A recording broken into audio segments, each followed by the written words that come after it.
Hello, I'm just waiting to see if I can see people.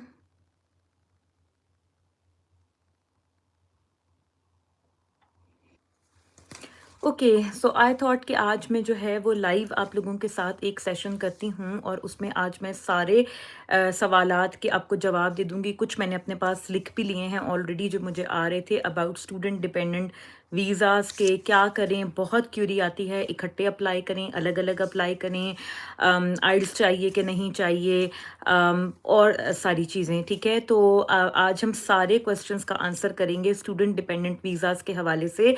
सबसे पहले तो सबसे ज़्यादा जो क्वेश्चन आता है वो ये आता है कि जी इकट्ठे अप्लाई करें या अलग-अलग अप्लाई करें। तो देखें दोनों तरह से आप अप्लाई कर सकते हैं।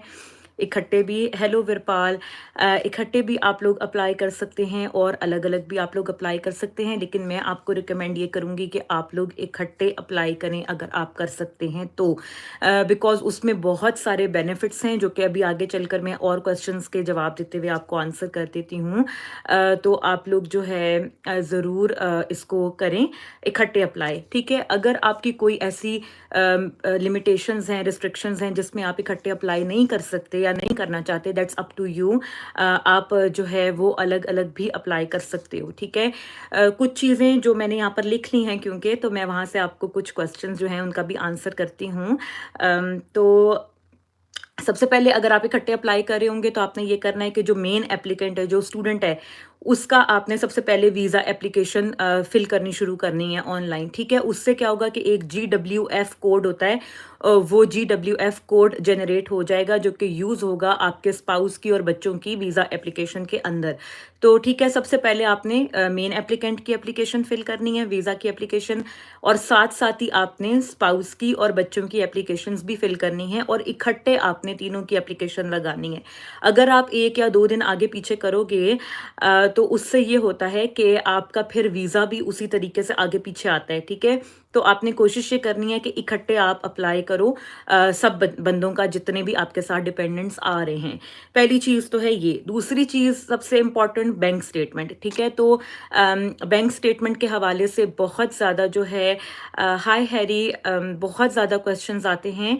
मैं आप लोगों की क्यूरीज देख रही हूँ, आप लोग भेज रहे हैं, तो पहले मैं डिपेंडेंट वीज़ाज़ के हवाले से सारी क्यूरीज जो मेरे पास मौजूद हैं उनका आंसर कर दूं, एंड देन आप लोगों की जो भी क्यूरीज हैं उसको भी मैं आंसर करूंगी बाद में। ठीक है, तो जो बैंक स्टेटमेंट होती है सबसे ज़्यादा ज़रूरी होती है वो जब आप स्पाउस के साथ अप्लाई कर रहे होते हो। ठीक है, क्योंकि वीज़ा रिजेक्शंस जो आती हैं वो बैंक स्टेटमेंट की वजह से आती हैं most of the time.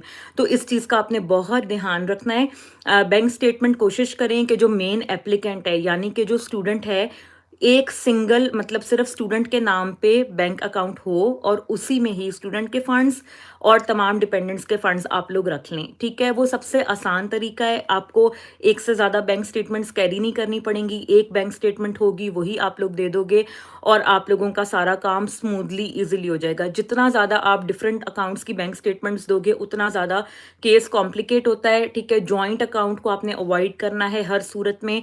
Joint account आपने नहीं करना, स्पाउस का अलग होना चाहिए और आपका अलग होना चाहिए अगर आप लोग सेपरेटली अप्लाई कर रहे हो तो। अगर आपने इकट्ठे ट्रैवल करना है और इकट्ठे लगाना है वीज़ा तो फिर आप एक बैंक अकाउंट जो स्टूडेंट है उसके नाम पे आप लोग ओपन करो और उसी में ही सारे फंड्स आप लोग मिच्योर करके कैरी करो। ठीक है, पहली चीज़ तो ये हो गई। दूसरी चीज़ कि आपने जो अपने जो फंड्स हैं ना वो आपने एक्स्ट्रा रखने हैं।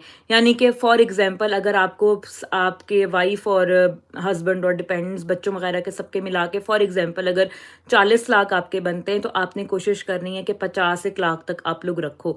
उसमें सबसे बड़ी वजह तो ये है कि एक्सचेंज रेट आजकल बहुत ज़्यादा फ्लक्चुएट हो रहा है। तो जब एम्बेसी जो है वो वीज़ा के टाइम पर आपको लगाती है एक्सचेंज रेट, तो उसमें क्या होता है बाज़ दफ़ा पैसे बिल्कुल आपके जो है ना बैंक स्टेटमेंट के वो पूरे पूरे बनते हैं।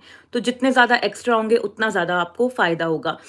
और उसमें दूसरी चीज़ ये कि थोड़ा सा स्ट्रॉन्ग एक इम्पैक्ट जाता है कि आप जो है वो आपके पास ज़्यादा पैसे हैं, फाइनेंशियली आप लोग स्ट्रॉन्ग हैं, तो अगर आप फैमिली के साथ भी ट्रैवल कर रहे हो तो आप लोग अपने आप को स्पॉन्सर कर सकते हो और इसलिए फिर उसका एक अच्छा इम्पैक्ट पड़ता है और आपके वीज़ा लगने के चांसेस जो हैं वो उतने ही ज़्यादा बढ़ जाते हैं।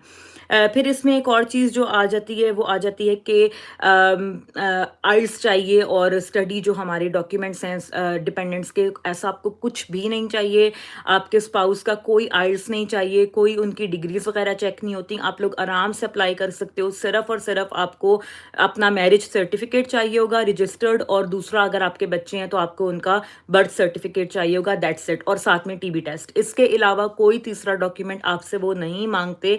ना तो स्पाउस के कोई एजुकेशनल डॉक्यूमेंट्स चेक करते हैं और ना ही वो उनका आइल्स मांगते हैं। तो ये सबसे अच्छी बात है, आप लोग अपने स्पाउस को साथ लेकर आ सकते हो। साथ में इसके अलावा वो पूछते हैं कि मैरिज, तो देखें जितना कोशिश करें, अगर आपकी मैरिज को 1 साल तकरीबन हो चुका है तो फिर तो बहुत ही अच्छा है, आपसे वो कोई क्वेश्चनिंग नहीं करते, पिक्चर्स वगैरह भी नहीं मांगते, कुछ भी नहीं करते। अगर ये है कि आपका स्पाउस और आपकी मैरिज जो है वो भी 5-6 महीने ओल्ड है या इससे भी कम, तो थोड़ा सा वो प्रॉब्लम कर सकते हैं, बिकॉज उसमें क्या होता है कि वो आपसे फिर मांगते हैं पिक्चर्स दें, कोई प्रूफ दें, और उसमें चांसेस आपके बढ़ जाते हैं वीज़ा रिफ्यूज़ल के, क्योंकि वो ये समझते हैं कि आप लोग क्योंकि इकट्ठे नहीं रहते हो, बहुत ज़्यादा टाइम तक आपने साथ स्पेंड नहीं किया है, तो वो वीज़ा देने में थोड़ा सा प्रॉब्लम बाज़ दफ़ा कर देते हैं, चांसेस होते हैं। तो हमने कोई ऐसी चीज़ नहीं करनी जिससे वीज़ा रिफ्यूज़ल के जो चांसेस हैं वो बढ़ जाएं। इसके अलावा जो है, अगेन बहुत क्यूरी आती है कि क्या डिपेंडेंट्स का वीज़ा बंद हो रहा है, अप्लाई करना चाहिए या नहीं करना चाहिए। अभी डिपेंडेंट्स का वीज़ा बिल्कुल भी बंद नहीं हो रहा, जो जनवरी इनटेक में आने वाले हैं और इवन जो नेक्स्ट सितंबर इनटेक में आने वाले हैं वो भी आप लोग तसल्ली से अप्लाई कर सकते हो, और आप लोगों को कोई प्रॉब्लम नहीं आएगी डिपेंडेंट्स के वीज़ाज़ में, और आप लोगों का सारा काम आराम से हो जाएगा। साथ में टीबी टेस्ट, अगर आपने इकट्ठे अप्लाई करना है, वीज़ा आप लोगों ने इकट्ठे लगाना है, तो फिर टीबी टेस्ट भी आपने इकट्ठे ही बुक कर लेना है और साथ में ही दे लेना है, ताकि आप लोगों का वो उसका फिर बाद में कोई प्रॉब्लम ना बने टीबी टेस्ट के हवाले से। उसके साथ डॉक्यूमेंट्स मैंने आपको बता दिए। जो मास्टर्स के लिए स्टूडेंट्स आ रहे हैं वो अप्लाई कर सकते हैं मास्टर्स और मास्टर्स लेवल से अबव, या अगर आपका थैंक्स अपूर्वा, आपका मैसेज मैंने देखा, थैंक यू वेरी मच। तो अगर आप लोग मास्टर्स या मास्टर्स से ऊपर के लेवल की डिग्रीज अप्लाई कर रहे हो तो आप लोग जो है उसमें आराम से अपने डिपेंडेंट्स को भी साथ लेकर आ सकते हो। ठीक है जी, बैंक स्टेटमेंट का मैंने आपको बता दिया, फंड्स हमेशा ज़्यादा होने चाहिए। अब अगर उसको डिस्कस कर लेते हैं कि अगर आपने अलग अलग ट्रैवल करना है, तो अगर आप ये प्लान करो कि पहले स्टूडेंट जाए और बाद में डिपेंडेंट्स ट्रैवल करें, उस केस में स्टूडेंट जो है वो अपने नाम के बैंक अकाउंट में सिर्फ अपने फंड्स शो करेगा, यानी कि रिमेनिंग फीस और 9 मंथ्स के लिविंग एक्सपेंसेस। इसकी सारी डिटेल मैं डिस्क्रिप्शन में अटैच कर दूंगी, जिस वक्त मैं ये रिकॉर्डिंग आप लोगों के लिए छोड़ दूंगी यहाँ पर बाद में देखने के लिए। तो मैं सारी जो लिंक्स हैं यूजफुल वो सारे मैं डिस्क्रिप्शन में डाल दूंगी, जहाँ से आप अपने फंड्स देख सकते हो कि आपको कितने फंड्स लगाने अगर आप लंदन में आ रहे हो या आप लंदन से बाहर आ रहे हो। तो थैंक यू सरफराज आपके मैसेज का।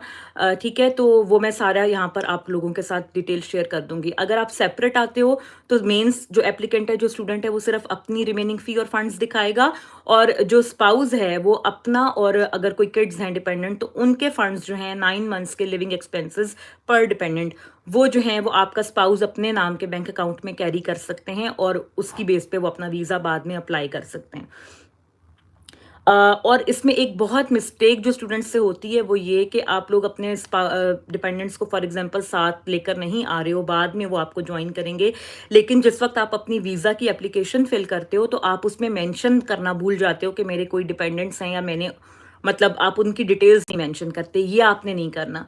अपने वीज़ा की एप्लीकेशन में आपने अपने डिपेंडेंट्स की डिटेल्स क्लियरली मेंशन करनी है, चाहे वो आपके साथ ट्रैवल कर रहे हैं या नहीं, क्योंकि जब वो बाद में अप्लाई करेंगे तो उसकी बेस पे जो है वो ये देखते हैं कि क्या मेन एप्लीकेंट ने इनको अपना डिपेंडेंट शो किया था, और अगर मेन एप्लीकेंट ने अपनी वीज़ा फाइल में कोई डिपेंडेंट्स शो ना किए हों तो इस बेस पे वीज़ा रिजेक्ट भी हो जाता है बाज़ दफ़ा। तो कोई ऐसी मिस्टेक नहीं करनी है जिसकी वजह से डिपेंडेंट्स का वीज़ा जो है वो रिजेक्ट हो जाए। और इसके साथ साथ और जो क्वेश्चंस हैं कुछ, अब बेनिफिट्स की मैं आपको बता देती हूँ। बेनिफिट्स के बारे में लोग पूछते हैं साथ आना सही रहेगा या अलग से आना सही रहेगा। तो देखें, साथ आने का बहुत फ़ायदा है। सबसे पहली बात तो ये कि आप को मतलब दो दफ़ा प्रोसेस से गुजरना नहीं पड़ेगा, टाइम सेविंग है बहुत ज़्यादा। दूसरी बात ये कि डिपेंडेंट्स आपके साथ आएंगे तो एक इमोशनल सपोर्ट आपको मिल जाती है। शुरू के दिन बहुत टफ होते हैं, तो उसमें ये कि आप 1 से 2 बंदे होगे तो आप लोग एक दूसरे को बेहतर सपोर्ट कर सकते हो। जॉब्स वगैरह ईजिली आपके डिपेंडेंट्स आते ही ढूंढ सकते हैं, बिकॉज उन्हें फुल टाइम जॉब अलाउ होती है, तो डिपेंडेंट्स को साथ लाने का बहुत फ़ायदा हो जाता है। एक तो इमोशनल मोरल सपोर्ट आपको मिल जाती है, साथ में फाइनेंशियल सपोर्ट भी आपको मिल जाती है। इसके साथ साथ इमिग्रेशन के जो क्वेश्चंस हैं वो बहुत आसान हो जाते हैं आपके स्पाउस के लिए, बिकॉज जब मेन एप्लीकेंट स्टूडेंट साथ होता है तो कोई मसला भी नहीं होता है और ना ही वो स्पाउस से इतने ज़्यादा क्वेश्चंस पूछते हैं। जबकि अगर आपका स्पाउस बाद में अलग से ट्रैवल करेगा सेपरेटली, तो वो बहुत सवाल पूछते हैं एयरपोर्ट के ऊपर कि आप कहाँ जा रहे हैं, आपकी वाइफ या हस्बैंड कौन सी यूनिवर्सिटी में पढ़ते हैं, यूनिवर्सिटी किस सिटी में है, एड्रेस बताएं, घर का एड्रेस बताएं, फ़ोन नंबर बताएं, बहुत स्ट्रिक्ट फिर वो क्वेश्चनिंग करते हैं जब स्पाउस अलग से सेपरेटली ट्रैवल करता है। तो इसलिए बेहतर यही है कि आप अपने स्पाउस को साथ लेकर आएँ। आप लोग बहुत ज़्यादा अननेसेसरी क्वेश्चनिंग से बच जाते हो, खास तौर पे स्पाउस। साथ साथ उसमें एम्बेसी इंटरव्यू होने का भी चांस नहीं रहता आपके स्पाउस के लिए। मैंने 2 दफ़ा अपने स्पाउस के साथ ट्रैवल किया और दोनों दफ़ा मतलब मेरे हस्बैंड को कोई इंटरव्यू फेस नहीं करना पड़ा था। फर्स्ट टाइम जब मैं आई थी तो मेरा एम्बेसी इंटरव्यू हुआ था, बट उस टाइम पे भी मेरे स्पाउस का कोई एम्बेसी इंटरव्यू नहीं हुआ था। तो बहुत सारी जो है ना वो बेकार की टेंशन से आप लोग बच जाओगे अगर आप अपने स्पाउस को साथ में ही लेकर आ जाते हो तो ये तमाम क्वेश्चंस थे जो कि थे मेरे पास इमिग्रेशन के हवाले से और स्पाउस वीज़ा के हवाले से, के साथ आए या अलग आए, जो कि मैंने आंसर कर दिए हैं। और अब मैं देख लेती हूँ कि मुझे क्या क्यूरीज आप लोग जो हैं वो दिखा रहे हैं, तो मैं उसको भी आंसर करने की कोशिश करती हूँ साथ साथ, उसमें से अगर मैं कुछ देख पाऊँ। जीसीयू के बारे में बहुत क्वेश्चंस आ रहे हैं, तो देखें जीसीयू जो है वो अभी तक बहुत कम कैश जीसीयू ने इशू किए हैं। कुछ उनका अपना भी सिस्टम का इशू चल रहा है और कुछ I don't know why, but सुनने में यही आ रहा है कि इस दफ़ा जीसीयू जो है वो उन्होंने ज़रूरत से कम कैश लेटर्स इशू किए हैं। और इसके साथ साथ मुझे पूछ रहे हैं आप लोग ऑफ़र लेटर्स के बारे में। ऑफ़र लेटर्स भी अब बहुत ज़्यादा मतलब थोड़े हैं क्वांटिटी में जो आएँगे। ज़्यादातर लोगों को मेजॉरिटी जो है वो मिल चुके हैं ऑफ़र लेटर्स। जीसीयू के ऑफ़र लेटर्स का बिलाल आप भी पूछ रहे हैं, तो जैसे मैंने बताया ऑफ़र लेटर्स जो हैं जीसीयू के वो बहुत कम इस दफ़ा इशू हुए हैं और जिन काफ़ी ज़्यादा मतलब स्टूडेंट्स कुछ ने मुझे कांटेक्ट किया है जिनको ऑलरेडी ड्राफ्ट कैश भी जीसीयू से मिल चुका है। सो आई होप कि आप लोगों को मिल जाए। अब मुझसे फैसल लियाकत पूछ रहे हैं पुलिस सर्टिफिकेट के बारे में, तो देखें आप लोग अगर सिक्योरिटी की जॉब करना चाहते हैं तो ज़रूर लेकर आएँ पुलिस क्लियरेंस सर्टिफिकेट, बहुत हेल्प करेगा आपको यहाँ पर सिक्योरिटी का बैज लेने में। तो वो फर्स्ट चीज़ होती है जो कि रिक्वायर्ड होती है, तो अगर आप आते हुए साथ लेकर आओगे तो आपको बहुत आसानी हो जाएगी उससे। साथ में जो है प्रायोरिटी वीज़ा सर्विस का आप पूछ रहे हैं। एक किसी ने मुझसे पूछा है, प्रायोरिटी वाला जो वीज़ा है वो 7 डेज़ में आपका आ जाता है अगर आपका सारा प्रोसेस स्मूथली हो और कोई उसमें डिफ़िकल्टी ना हो। लेकिन एक स्टूडेंट वीज़ाज़ थोड़ा सा ज़्यादा टाइम लेते हैं, आने में मोर देन 7 डेज़ भी बाज़ दफ़ा लग जाते हैं। Apurva, thank you so much for following me from Dhaka Bangladesh. Welcome to my channel. Thank you Sarfaraz, thank you Jain, आप लोगों ने मैसेज किया। और मैं देख रही हूँ जल्दी जल्दी अगर मैं कोई क्वेश्चंस आप लोगों के आंसर कर सकूँ। दर्शना, आप कह रहे हैं कि आपने वीज़ा 3 महीने से लगाया हुआ है, अभी तक मेल नहीं आई। आप पेड इंक्वायरी कर सकते हो, आप पूछ सकते हो कि आपका वीज़ा अभी तक क्यों नहीं लगा, तो पेड इंक्वायरी से आपको जो है वो आंसर आई एम श्योर मिल जाएगा।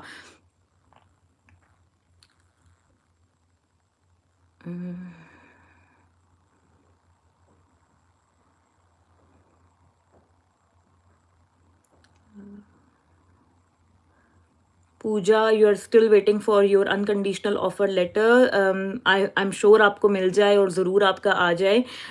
अब ये कि ज़्यादातर यूनिवर्सिटीज़ को आ चुका है, तो आई एम श्योर कि आपको भी मिल जाएगा विद इन अ वीक और सो। जुनेद, आप पूछ रहे हैं कि क्या मैं बैंक स्टेटमेंट मैच्योर होने से पहले कैश अप्लाई कर सकता हूँ। It totally depends on university, आपने किस यूनिवर्सिटी में अप्लाई किया है, क्योंकि मोस्ट ऑफ द जो यूनिवर्सिटीज़ हैं वो आपकी मैच्योर बैंक स्टेटमेंट देखती हैं before giving you cash letter, तो आपको वो चाहिए होगा अप्लाई करने के लिए। हरप्रीत, आप कह रहे हैं कि आपको वीज़ा सक्सेसफुल का मैसेज आया है, इसका क्या मतलब है। आई एम श्योर आपका वीज़ा लग गया होगा हरप्रीत, गुड लक। और आपको कुछ ही दिन में आपका पासपोर्ट भी वापस मिल जाएगा, so you will be able to see that. Gaming world, आप जॉब्स के बारे में पूछ रहे हैं। जॉब्स यहाँ पर बहुत ज़्यादा अवेलेबल हैं। जॉब्स के बारे में आप लोगों को कोई टेंशन लेने की ज़रूरत नहीं है, बहुत आराम से जॉब्स मिल जाती हैं। और हाउसिंग का ज़्यादा मसला है, जॉब्स का इतना कोई मसला नहीं है यहाँ पर। स्पेशली ग्लासगो वाली साइड पे भी आपको जॉब आराम से मिल जाती है, मतलब कि सर्वाइवल लेवल की जो जॉब्स होती हैं, स्टोर्स पे आपको मिल जाएंगी, टेक अवेज पे आपको जॉब मिल जाएगी, इस तरह की जॉब्स बहुत ज़्यादा मिल जाती हैं।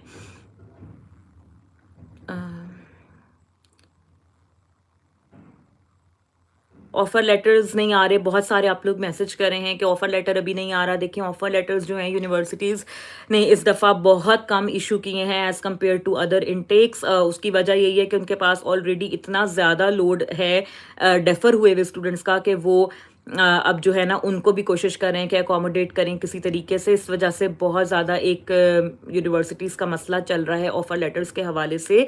सो आई एम श्योर कि आप लोगों को आ जाए जिन्हें अभी तक नहीं मिला। लेकिन अगर आप लोगों को नहीं भी मिलता तो ये कोई आखिरी इनटेक नहीं है यूके में। आपके पास अभी भी बहुत ज़्यादा जो है वो ऑप्शंस हैं। आपके पास मार्च इनटेक है, मई इनटेक है, उसके बाद सितंबर इनटेक तो है ही। तो इट्स ओके, अगर आपको नहीं भी ऑफ़र लेटर आता है तो दिल छोटा करने की बात नहीं है, आप किसी और इनटेक में अप्लाई कर सकते हैं और इंशाल्लाह आपको एडमिशन भी ज़रूर मिल जाएगा।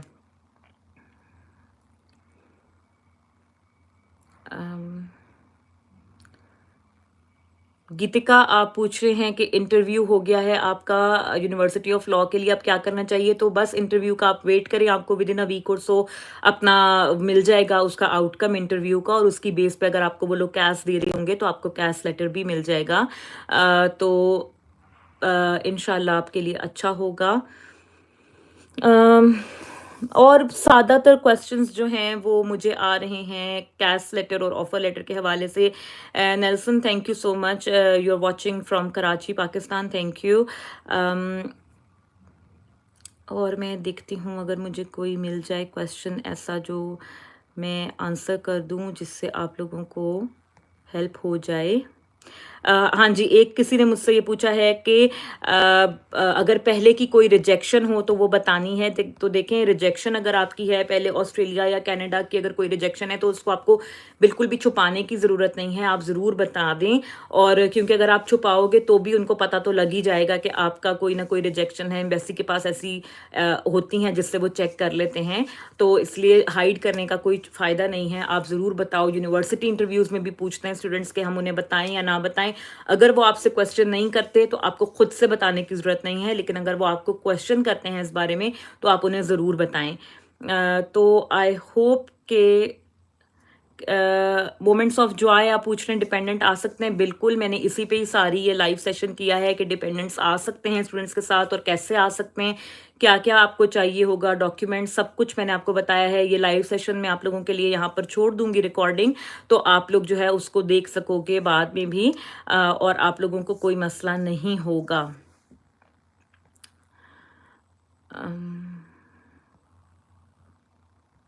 अच्छा, एक और चीज़ जो मैंने नोट की है और मैं करना चाह रही थी, उसके बारे में मैं सोच रही थी बहुत दिन से। तो बहुत ज़्यादा स्टूडेंट्स के मैं कमेंट्स देखती हूँ अपनी वीडियोस के नीचे, जो एक दूसरे से पूछ रहे होते हैं कि कौन सी यूनिवर्सिटी के हैं और कौन सी यूनिवर्सिटी के हैं। तो मैं इस लाइव सेशन का लिंक जब इंस्टाग्राम पर दूंगी तो मैं वहाँ पर एक आप लोगों के लिए पोस्ट क्रिएट कर दूंगी जिसमें आप लोग एक दूसरे के साथ कनेक्ट कर सकोगे, आप लोग एक दूसरे की यूनिवर्सिटीज़ को जो है वो देख सकोगे और अपनी सेम यूनिवर्सिटी के जो स्टूडेंट्स हैं वो आपस में कनेक्ट कर सकेंगे। बिकॉज यूट्यूब पे ऐसा कोई सिस्टम नहीं है जहां पर जो है वो फॉलोअर्स या सब्सक्राइबर्स एक दूसरे को मैसेज कर सकें, इसलिए मैंने इंस्टाग्राम को चूज किया है। वहां पर मैं आप लोगों के लिए एक पोस्ट क्रिएट कर दूंगी, आप लोग लिंक के थ्रू वहां पर जा सकोगे, एक दूसरे के साथ कनेक्ट करके आप लोग आपस में बात कर सकते हो, एकोमोडेशन में आपको हेल्प मिल जाएगी, मे बी आप लोगों को अपने कोर्स के अपने सिमिलर लोग मिल जाएं और कुछ फ्रेंड्स आप लोगों के बन जाएं जाने से पहले ही। तो आई थिंक सो कि ये एक अच्छा आइडिया रहेगा आप लोगों के लिए, आप लोग एक दूसरे के साथ कनेक्ट कर पाओगे और ज़्यादा आप लोगों को फ़ायदा हो जाएगा। बिकॉज मैं बहुत कमेंट्स देखती हूँ, एक दूसरे से आप लोग कनेक्ट करने की कोशिश कर रहे होते हैं कमेंट्स में, तो आई होप कि उससे आप लोगों को हेल्प हो जाएगी।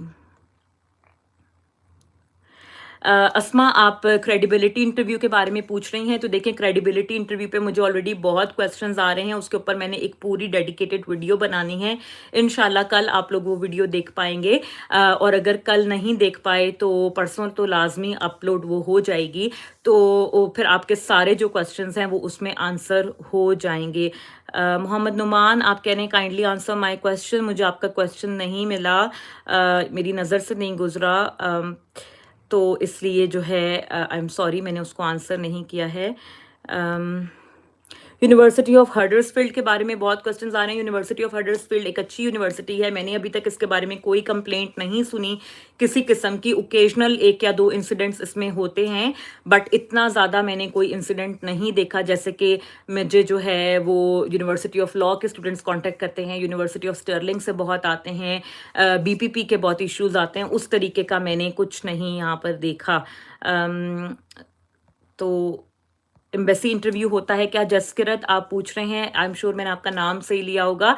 इंडिया का मुझे अभी इतना आइडिया नहीं है कि वहाँ पर क्या सिचुएशन चल रही है, लेकिन ये मैं आपको बता सकती हूँ कि एम्बेसी इंटरव्यूज़ दोबारा से स्टार्ट हो चुके हैं। ओकेजनली आ रहे हैं, कुछ स्टूडेंट्स को आता है, कुछ को नहीं आता, बट स्टार्ट हो गया है प्रोसेस। पहले तो होता था सब स्टूडेंट्स का, लेकिन ये कि अब शुरू हो गया है, कुछ कुछ को आता है और कुछ को नहीं आता। तो आई होप कि आपको ना आए और आपका सारा काम अच्छे तरीके से हो जाए। अभी बहुत क्वेश्चंस आ रहे हैं, तो मैं कोशिश करूंगी कि मैं एक अलग से आप लोगों के लिए पूरा Q&A का एक डेडिकेटेड लाइव करूं, क्योंकि ये लाइव अब बहुत लंबा होता जा रहा है, 20 मिनट्स का ये हो गया है ऑलरेडी। एक मैं डेडिकेटेड जल्द ही एक लाइव सेशन करूंगी जिसमें मैं आप लोगों की तमाम क्यूरीज को इस तरफ फिर आंसर करूंगी और आप लोग उसमें मुझसे अपनी क्यूरीज पूछ सकते हैं। आज का लाइव मैंने किया था स्पाउस वीज़ा के हवाले से, तो स्पाउस जो हैं वो प्रायोरिटी वीज़ा अप्लाई कर सकते हैं। अभी तक तो बंद किया हुआ था इन्होंने डिपेंडेंट्स के लिए, लेकिन अब मैं आप लोगों को कंफर्म कर दूंगी नेक्स्ट वीडियो में देख कर के स्पाउस का खुल गया है या नहीं खुला है।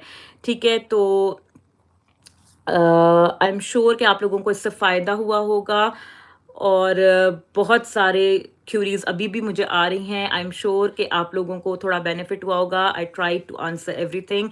बहुत क्वेश्चंस हैं, मैं सबको आंसर नहीं कर पाई हूँ, लेकिन इंशाल्लाह बहुत जल्द हम एक पूरा डेडिकेटेड Q&A करेंगे, और जिसमें मैं आप लोगों के सारे क्वेश्चंस जो हैं उन्हें आंसर कर दूंगी one by one.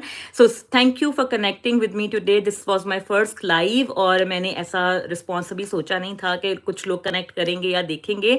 I will leave this live here with you, so you can watch it again and leave any comments. I will try to answer your comments afterwards if any I could. You can also message me on Instagram, and I will also leave a post for you guys to connect over there. So stay tuned, take very good care of yourself. Bye bye.